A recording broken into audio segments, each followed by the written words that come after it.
বৈঠকি educational ইনস্টিটিউটের পক্ষ থেকে আবারও সবাইকে স্বাগত। আজকে আমাদের যে সেশনটা চলবে সেটার বিষয়টা একটু অন্যরকম। বিগত 2-3 দিন ধরে একটি সিলেবাস আমাদের বিভিন্ন ক্ষেত্রে ফেসবুক সহ বিভিন্ন জায়গায় প্রচন্ড পরিমাণে ভাইরাল হয়েছে যে আগামী নেট পরীক্ষার নাকি সেটি সিলেবাস, এবং কেবলমাত্র সেটা বাংলার ক্ষেত্রেই দেখানো হচ্ছে, মানে বাংলা সিলেবাসটাকে নিয়েই যাবতীয় যতরূপ দ্বন্দ্ব এই সব কিছু চলেছে। আজকে আমরা এই সিজনে একটু এই নিয়ে আলোচনা করব, কারণ একটু পরবর্তী অতটা চটপট সঙ্গে সঙ্গে দেখেই ভিডিওটা হয়নি, একটু সময় নিয়ে করা হচ্ছে, একটু যাচাই করা তো আবশ্যক হয়ে পড়ে। কোনো কিছু সচরাচর বলে দেওয়া স্টুডেন্টদের যাতে তোমাদের মিসগাইড যাতে কোনোভাবে না করা হয়, সেই জন্যই আমাদের ভিডিওটা একটু সময় নিয়ে পরবর্তীকালে এসছে। আজকের আলোচনার মধ্যে আমরা মোটামুটি এটা বলবো যে এই ভিডিওটার গ্রহণযোগ্যতা কতটা থাকবে, বা এটাকে আমরা গ্রহণ করছি না নাকচ করছি, সেই সব বিষয়গুলো সময়ের খাতে ফেলে দিচ্ছি, কারণ এখনো যে সিলেবাসটা আমরা পেয়েছি সেইটা কিন্তু আমাদের ইউজিসির প্ল্যাটফর্মে কোনোভাবেই আসেনি, কোনো নোটিফিকেশন কিন্তু বের হয়নি। কিন্তু যদি আমরা তর্কের খাতিরে ধরেও নিই যে পরবর্তীকালে এই সিলেবাসটাকে নিয়েই আমাদের চলতে হবে, বা এই সিলেবাসটা আমাদের সিলেবাস হতে চলেছে নেট পরীক্ষার বা সেট পরীক্ষার ক্ষেত্রে আগামী সিলেবাস হতে চলেছে, তাহলে যদি এক ঝলকে আমরা দেখে নিই যে কি কি তার মধ্যে বদল আসছে, এবং যে সিলেবাসটাকে দেওয়া হয়েছে, মানে যেই সিলেবাসটা দেখার কারণে বা যে সিলেবাসটা নিয়ে ছাত্রছাত্রীদের মধ্যে এত সংশয় এত প্রশ্ন, যার ফলস্বরূপ আজকের এই ভিডিওটা, কাজে সেই সিলেবাসে কিন্তু জানিয়ে দেওয়া হচ্ছে যে সপ্তম, অষ্টম, নবম এবং দশম এই 4টি ইউনিটের ক্ষেত্রে কোনো রূপ বদল হয়নি। বাকি যে প্রথম থেকে ষষ্ঠ ইউনিট রয়েছে সেই 1 থেকে 6 পর্যন্ত ইউনিটের মধ্যে বদল আসছে, এবং সেই বদলটাকেও যদি আমরা একটু নিপুণভাবে দেখি, সেখানেও যে খুব আহামরি বা বদল ঘটেছে কিছু কিছু ইউনিটের ক্ষেত্রে তা কিন্তু নয়।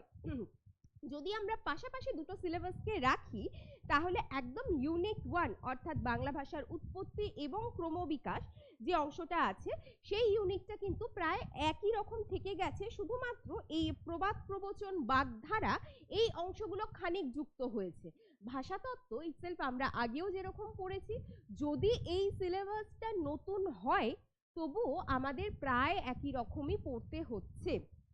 দ্বিতীয়ত অর্থাৎ ইউনিট 2 মানে আমাদের মধ্যযুগের সিলেবাসের ক্ষেত্রে চর্যাপদ যেমন ছিল ঠিক একই রকম আছে। শ্রীকৃষ্ণ কীর্তনের ক্ষেত্রে আমরা সামান্য বদল পাচ্ছি। আমাদের ছিল জন্মখণ্ড, তাম্বুলখণ্ড, বংশীখণ্ড এবং রাধা বিরহ, সেই ক্ষেত্রে দানখণ্ড এবং কালীয় দমন খণ্ড সেই দুটো ইনক্লুড হয়েছে। তাম্বুলখণ্ড এবং বংশীখণ্ড হয়তোবা পরবর্তীকালে সম্ভাব্য ক্ষেত্রে বাদ চলে যেতে পারে।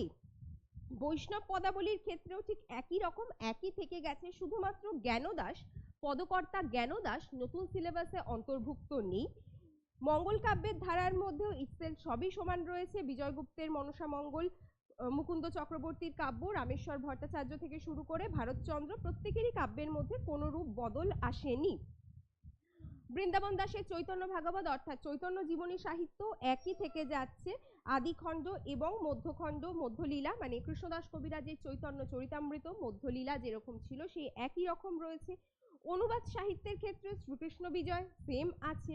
রামায়ণের আদিকাণ্ড এবং লঙ্কাকাণ্ড তখনও ছিল, এখনো রয়েছে। কাশিরাম দাসের মহাভারতের ক্ষেত্রে একটু পরিবর্তন আছে। আমরা যে সিলেবাস এখন পাঠ করছি সেই সিলেবাস অনুযায়ী আদি পর্ব, বিরাট পর্ব এবং ভীষ্ম পর্ব এই 3টে পর্ব ছিল।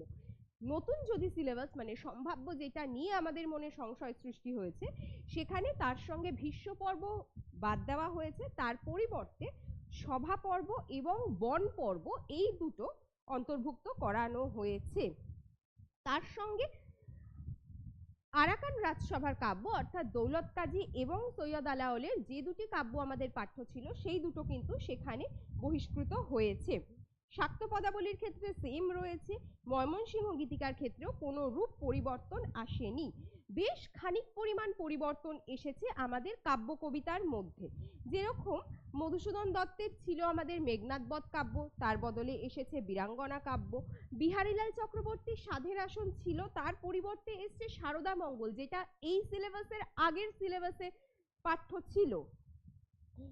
এছাড়া শুরু করে ঈশ্বরচন্দ্র গুপ্তের কবিতা বা জীবনানন্দ দাশের কবিতা, সমর সেন, সুভাষ মুখোপাধ্যায়, প্রায় এদের প্রত্যেকের কবিতার মধ্যে কিছু কিছু কবিতা বহিষ্কৃত হয়েছে, কিছু সংযোজিত হয়েছে, এমন কিছু বিশাল ব্যাপার বা বিরাট পরিবর্তন তার মধ্যে কিন্তু নয়।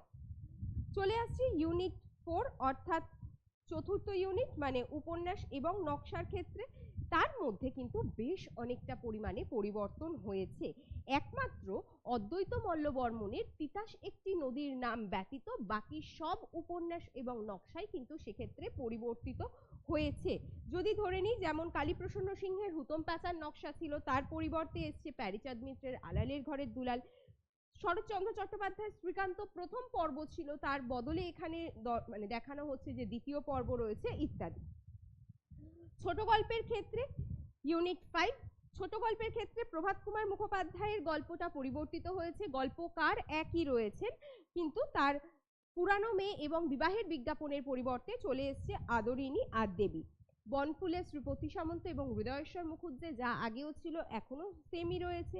প্রেমেন্দ্র মিত্রের গল্প পরিবর্তন ঘটেছে, মানিক বন্দ্যোপাধ্যায়ের গল্পের পরিবর্তন ঘটেছে, কিন্তু পরশুরাম, নরেন্দ্রনাথ মিত্র, সুবোধ ঘোষ, কমল কুমার মজুমদার, জ্যোতিরেন্দ্র নন্দী, বিমল কর, মতি নন্দী এদের গল্পের ক্ষেত্রে কিন্তু কোনো পরিবর্তন আসেনি। এমনকি আমাদের মহাশ্বেতা দেবীর গল্প একই রয়ে গেছে। নতুন ঢুকেছে কি শ্যামল গঙ্গোপাধ্যায়ের হাজরা আর ধানকেউটে, দীপেন্দ্রনাথ বন্দ্যোপাধ্যায়ের অশ্বমেধের ঘোড়া, শোক মিছিল, জগদীশ গুপ্তের সঙ্গীতা অভয়া, চন্দ্র সূর্য যতদিন, এই গল্পগুলো তার মধ্যে ইন করা হচ্ছে। আচ্ছা, ইউনিট 6 যেটা এই নতুন যে সিলেবাস যেটা ভাইরাল হয়েছে, প্রচন্ড রকমের ছাত্রছাত্রীদের একটা দ্বন্দ্বের মধ্যে ফেলে দিয়েছে যে আগামী পরীক্ষাটা কোন সিলেবাস নিয়ে হবে কি হবে না ইত্যাদি বিষয়ে, সেই ইউনিট 6 এখানে কিন্তু ইউনিট 5 বলেই আবারও দর্শিত হয়েছে, অর্থাৎ ইউনিট 5টাকে দুবার রিপিট করেছে।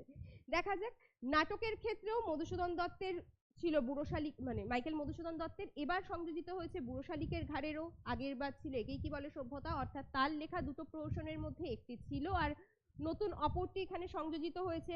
মীর মশাররফ হোসেনের বসন্ত কুমারী রয়েছে, দক্ষিণারঞ্জন চট্টোপাধ্যায়ের চাকন দর্পণ, যেখানে দর্পণ নাটক, আগে মীর মশাররফ হোসেনের জমিদার দর্পণ ছিল, সেই দর্পণ শিরোনাম কেন্দ্রিক আরেকটি নাটক এবারও রয়েছে।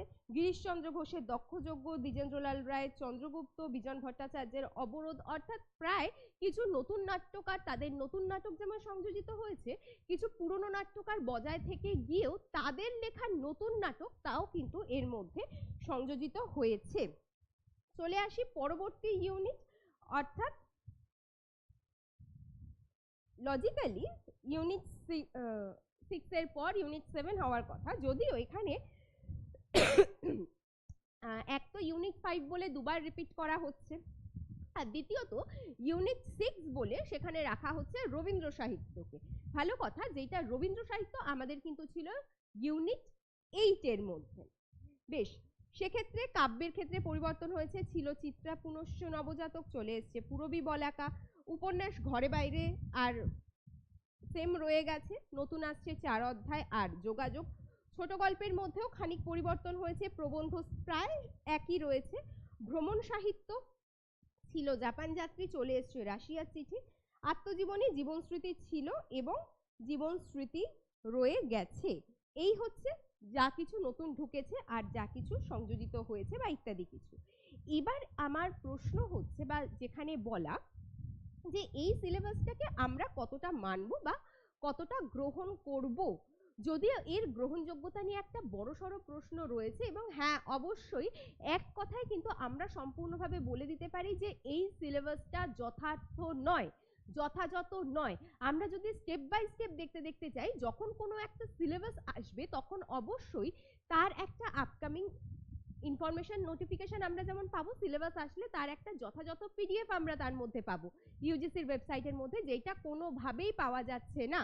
ইউজিসির লোগোটা পর্যন্ত এখানে বরাবর নেই, চ্যাপ্টা মতো অদ্ভুতভাবে একটা লোগোটাকে দেখানো হয়েছে, লোগোটাও সেখানে কিন্তু স্পষ্ট নেই। খেয়াল করে দেখবে, যখন ইউজিসি জানিয়েছিল সিলেবাস পরিবর্তন হবে, ইউজিসি কিন্তু মেনশন করে দেয়নি যে কেবলমাত্র বেঙ্গলের সিলেবাস চেঞ্জ হবে। অবশ্যই যতগুলো পরীক্ষা হয় সিলেবাস যদি পরিবর্তিত হয় তাহলে সবকটা সাবজেক্টেরই সিলেবাস পরিবর্তন হবে, কিন্তু এখানে আর কোনো সাবজেক্টের সিলেবাস নিয়ে কোনো রূপ হেলদোল কিছু হলো না, কেবলমাত্র বাংলার একটা আধা পরিবর্তিত সিলেবাস দিয়ে দেওয়া হলো এবং সেটাকে প্রচন্ড পরিমাণে সেটা ভাইরাল হয়ে গেল। সময়ের সাপেক্ষে ভাইরাল হওয়ারই কথা, কারণ সামনেই সেট এক্সাম রয়েছে, তারপরে নেট এক্সাম রয়েছে। ছাত্রছাত্রীদের মনে যত বেশি প্রশ্ন এসছে এবং তত বেশি পরিমাণে এই সিলেবাসটা ভাইরাল হতে হতে গেছে। যদি ধরে নিই কোথাও গিয়ে এইটা ইউজিসি সিলেবাস, তাহলে এত বড় একটা কর্তৃপক্ষ নিশ্চয়ই এইভাবে দায়িত্বজ্ঞানহীনতার কাজ করবে না যে একই ইউনিট 5 সেটাকে দুবার সে রাখছে আলাদা আলাদা শিরোনাম দিয়ে। যেটা ইউনিট 8 রবীন্দ্র সাহিত্য সেটাকে টেনে আনছে ইউনিট 6 এর ক্ষেত্রে, অথচ বলে দেওয়া হচ্ছে কি ইউনিট 7, 8, 9, 10 এর ক্ষেত্রে কোনো রূপ পরিবর্তন হয়নি। এই যে এতগুলো বিভ্রান্তি এর মধ্যে রয়েছে, এটা নিজের থেকে জানিয়ে দিচ্ছে যে আমি সত্য নই। এই যে সিলেবাস যেটা আনা হয়েছে এটা কোনোভাবেই সত্য নয়। এইটা সিলেবাসটা পরিবর্তন কি, মানে সিলেবাসের পরিবর্তনের কথাটা যেমন ভ্রান্ত, এই সিলেবাস হিসেবে যেটা এসেছে সেটাও সমান রূপে ভ্রান্ত। এটাকে নিয়ে কিন্তু একেবারেই মাথা ব্যথার কোনো কারণ নেই। সব থেকে গুরুত্বপূর্ণ তোমাদের যে প্রশ্নটা সেখানে থেকে যাচ্ছে যে আগামী যে পরীক্ষাটা হবে সেটা কি নিয়ে হবে। একদমই কোনো চিন্তার কারণ নেই, যে সিলেবাস তোমরা এতদিন পড়ে এসেছো সেই সিলেবাসেই এবারে নেট এবং সেট এক্সাম হবে। সিলেবাস পরিবর্তন যদি হয় ইনস্টিটিউটের তরফ থেকে আবার জানানো হবে, নোটিফিকেশন তোমরা পেয়ে যাবে, কোনো সমস্যা সেক্ষেত্রে তৈরি হবে না। ডিসেম্বরের ক্ষেত্রে পরীক্ষায় সিলেবাস পরিবর্তনের কোনো কথা আপাতত মাথায় আনবে না, জাস্ট ভেসে আসা একটা গুজব, এটাকে একদম মাথা থেকে বার করে দাও এবং নিজেদের পড়াশোনায় মন দাও। ইউজিসি কিন্তু এও ডিক্লেয়ার করেন তার নোটিফিকেশনের সঙ্গে যে যখন সিলেবাসটা পরিবর্তিত হবে তারপরে সিলেবাস পরিবর্তন হওয়ার পরে ছাত্রছাত্রীরা একটা নির্দিষ্ট সময় পাবে এই সিলেবাসটাকে, মানে আগামী সিলেবাসটাকে রপ্ত করার জন্য। 2019-এর যে সিলেবাস পরিবর্তন হয়েছিল সেটাও কিন্তু ফেব্রুয়ারি মাসের লাস্টের দিকে ডিক্লেয়ার করা হয়েছিল, জুন মাসে পরীক্ষা, মানে প্রায় 3.5 থেকে 4 মাস হাতে পাওয়া যায়।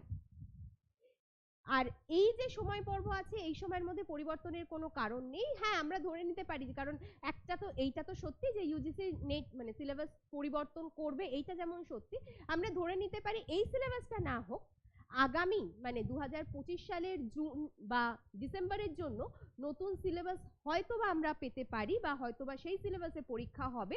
যদিও এখনো এই নিয়ে কোনো কিছু না, কিছু একটা ভ্রান্ত কথা, কিছু একটা গুজব, এই ভেবে এই সিলেবাসের দিকে একদমই দৃষ্টিপাত করবে না।